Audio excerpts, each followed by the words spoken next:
Assalamualaikum warahmatullahi wabarakatuh. Ya, sahabat Rubaiyat Channel yang berbahagia, bertemu kembali dengan saya di Rubaiyat Channel ya. Ya, semoga para sahabat semuanya senantiasa berbahagia ya. Pada kesempatan ini kita akan mencoba membahas apa sih pembeda metode cepat bisa baca Al-Qur'an Rubaiyat dengan lainnya ya. Jadi ini kita penting untuk membahas sebelum masuk pada bagaimana tips-tips belajar membaca Al-Qur'an dengan metode Rubaiyat tersebut. Jadi nanti akan kita sampaikan tips-tipsnya, tapi sebelumnya perlu kita jelaskan pembedanya.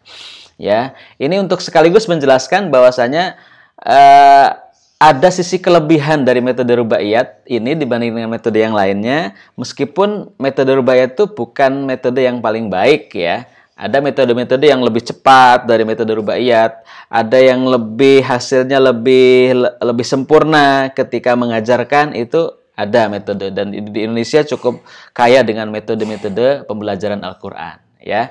Yuk kita simak bagaimana.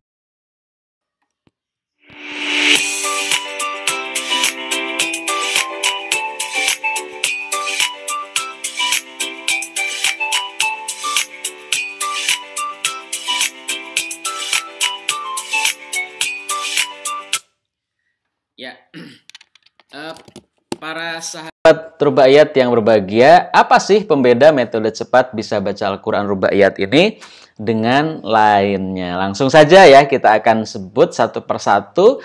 Yang pertama adalah metodenya cepat, hanya 4 jam bisa membaca Al-Qur'an dari nol ya, 4 jam. Jadi memang didesain cukup 4 jam atau 4 jam pelajaran oleh Ustadz Hamim Thohari, sang penemu atau penyusun metode ini, di mana dalam metode ini pembelajar diajak pada pertemuan pertama atau bab pertama atau jam pertama itu fokus pada membaca atau mengenal huruf hijaiyah. Jadi ini kunci pertamanya, mengenal huruf hijaiyah sampai orang itu bisa membaca huruf ketika dirangkai. Kemudian fokus kedua, jam kedua itu huruf tersebut dibunyikan dengan bunyi a, i, u, an, in, un dalam sebuah kata-kata yang pendek. Kemudian di pertemuan ketiga itu kasuistis atau contoh-contoh pembelajarannya itu lebih panjang lagi kalimatnya ya, kalimat-kalimatnya. Jadi gabungan beberapa kata kemudian disambungkan menjadi kalimat yang lebih panjang. Dan yang terakhir itu ibaratnya kalau bab pertama, kedua, ketiga atau jam pertama, jam kedua, jam ketiga ini kita sudah bisa menjalankan sepeda kalau belajar sepeda ibaratnya. Nah, di jam keempat ini belajar ngerem dan ngegas lah ibaratnya itu, supaya biar gimana caranya kalau menjalankan itu, kalau pada saat ada sandungan ya berhenti, atau pada saat harus berhenti, pada saat harus melaju cepat ya cepat, atau panjang ya panjang begitu. Jadi ini di jam terakhir begitu. Baik. Pemirsa sekalian, itu yang pertama. Nah, sekarang yang kedua. Apa itu kelebihannya untuk yang kedua? Jadi, yang kedua ini adalah kelebihannya bisa menunjukkan, jadi metode ini bisa menunjukkan inti dari bisa baca Al-Qur'an, dan itu semua selesai di jam pertama. Nah, ya kan? Ini yang kemudian menariknya. Ya, mari kita lihat di cuplikan bukunya ini kurang lebih seperti ini. Jadi di pelajaran pertama ini ini inti daripada orang bisa belajar membaca Al-Qur'an dengan metode Rubaiyat ini. Apa inti orang bisa baca Al-Qur'an? Jadi Ustadz Hamim itu menemukan bahwa intinya itu orang bila menguasai huruf hijaiyah, begitu ya. Nah, ini di halaman keempat ini Ustadz Hamim memfokuskan bagaimana orang itu bisa menguasai huruf. Huruf bisa hafal di halaman keempat. Setelah huruf bisa hafal, kemudian dirangkai. Nah, kemudian setelah dirangkai semuanya bisa dirangkai.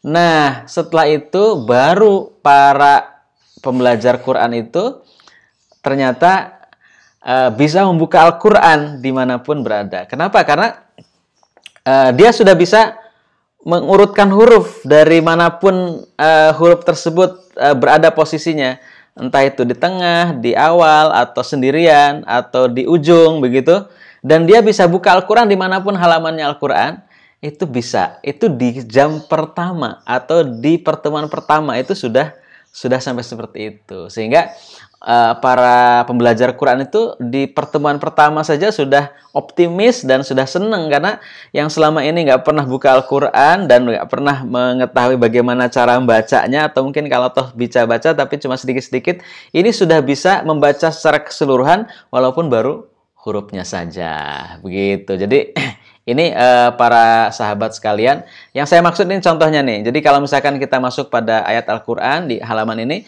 nah maka di bab pertama itu sudah bisa menunjukkan ini misalkan lam, alif, kemudian ain, ba, dal, mim, ta, ain, gitu, dan seterusnya ya ke bawah. Nah, itu diselesaikan di bab pertama. Dan ini ternyata kunci orang bisa baca Al-Quran, porsinya sampai 80% ya. Jadi yang 20%-nya itu nanti di bab yang berikutnya, latihan-latihan untuk bisa dibunyikan menjadi bunyi a, i, u, an, in, un, panjang, pendek, dan lain sebagainya. Begitu ya. Baik, itu yang pertama. Kemudian yang kedua, mohon maaf ya. Yang kedua. Nah, sekarang kita akan masuk pada kelebihan yang ketiga ya. Ketiga ini adalah mudah difahami ya. Jadi metode ini memang didesain sedemikian rupa oleh Ustadz Hamim. Dari sisi pembahasan bahasa yang dipilih pun juga bahasa yang mudah dipahami, tidak mengambil istilah-istilah yang sulit ya, istilah-istilah yang sulit dipahami atau harus mikir lagi gitu ya. Sebagai contoh misalkan begini. Jadi Ustadz Hamim ini mengambil istilah misalnya di bab kedua ya, ketika dibunyikan menjadi a, i, u itu tidak ada istilah fathah, kasroh, domah ya kan. Istilah fathah, kasroh, domah bagi orang yang belajar membaca Al-Quran benar-benar dari nol ini kan asing gitu, dan ini membuat kemudian berpikir keras. Maka kita ambil istilahnya ya, istilah vokal A, vokal I, vokal U ya, bukan fathah, kasroh, domah gitu ya. Kemudian bukan sukun tapi juga mati. Kemudian ba itu seperti huruf B, misalkan ya seperti huruf Y, nun seperti huruf N, dan lain sebagainya. Jadi mudah untuk difahami, dan itu di setiap subbabnya diupayakan dibikin nuansa mudah begitu ya. Baik, itu yang ketiga ya. Nah, sekarang yang terakhir, kelebihan dari metode rubaiyat ini adalah ya ini. Keempat yaitu menyenangkan ya, menyenangkan. Jadi metode ini harapannya atau dibuat ya oleh Ustadz Hamim bagaimana setiap pembelajar itu senang ketika belajar ya. Nah, banyak trik-trik selain bagaimana para guru ngajinya itu bisa membawa suasana ketika mengajarkan begitu ya. Itu adalah salah satunya dalam metode ini senantiasa ada lagu ya, senantiasa ada lagu ya. Ini sebagai sebuah contoh saya tunjukkan lagu di halaman 18 misalkan. Ketika membaca huruf-huruf yang dikasih vokal a, i, u ya, ini ya di sini. Jadi contohnya baba bibi bubu, babi bu babi bu, ya yi yu yu, ya yi yu, na ni nu nu, na ni nu, ta ti tu, ta tu, begitu ya. Sebelumnya ketika menghafalkan huruf pun juga pakai lagu. Ada beberapa contoh lagu seperti misalkan lagu Potong Bebek gitu ya. Huruf hijaiyah 29 gitu ya, dan seterusnya.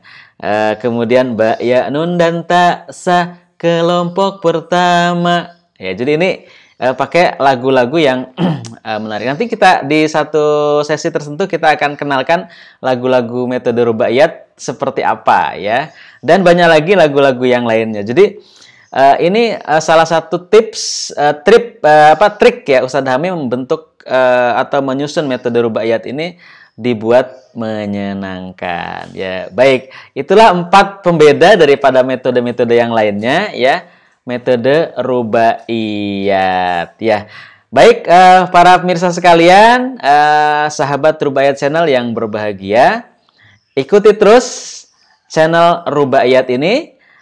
Insya Allah akan senantiasa ada tips-tips mudah belajar membaca Al-Quran. Ajak sahabat-sahabat, ajak kawan-kawan, saudara-saudara, baik itu yang belum bisa membaca Al-Quran atau yang ingin mengajarkan Al-Quran dalam channel ini. Insya Allah kita akan senantiasa menampilkannya.